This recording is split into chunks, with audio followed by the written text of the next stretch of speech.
Bonjour, je m'appelle Jim Richard. J'espère que vous passez une excellente journée. Et si ce n'est pas le cas, je vous promets que je vais vous donner quelque chose qui va vous permettre de passer une journée encore meilleure que celle que vous passez actuellement. Je veux vous parler du mystère du royaume de Dieu. Voyez-vous, la Bible nous dit que le royaume de Dieu est un mystère.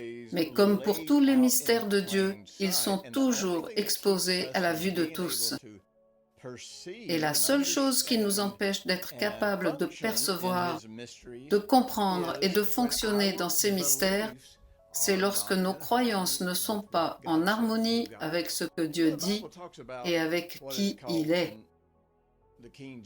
La Bible parle de ce qu'on appelle un cœur pervers. Dans le livre des Proverbes, le mot pervers signifie en fait tortueux. La Bible dit qu'un cœur tortueux ne peut trouver le bonheur. Eh bien, Dieu est bon, et Dieu est seulement bon, et il n'y a rien de mauvais en Dieu. Tous ces trucs punitifs que l'on entend dire que Dieu fait aux gens, comme pour les tester et les éprouver, rien de tout cela ne peut être démontré théologiquement.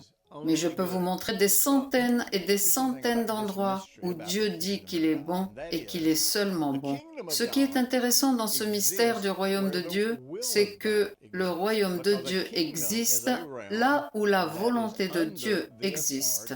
Parce qu'un royaume est un domaine qui est sous l'autorité d'un roi. Donc, si la volonté de ce roi n'est pas accomplie, alors son royaume n'a aucune validité.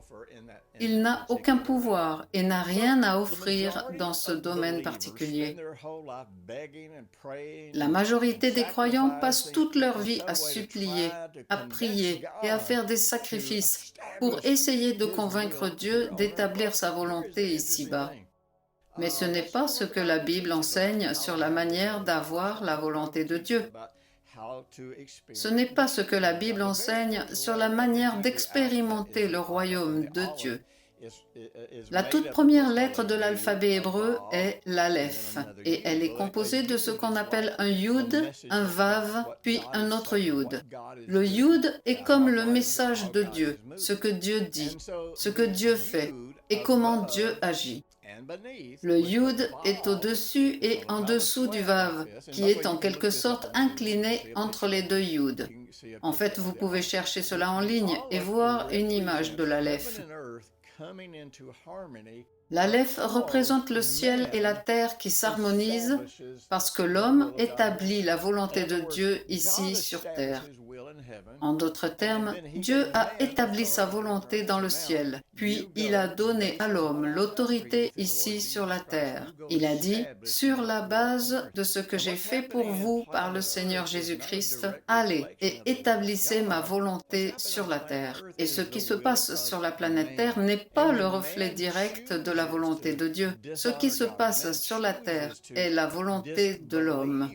Et lorsque l'homme choisit de déshonorer Dieu, lorsque l'homme choisit de ne pas croire en Dieu, lorsque l'homme choisit de rechercher son épanouissement par le péché, la destruction et toutes ces choses, alors il choisit autre chose que la volonté de Dieu sur la planète Terre.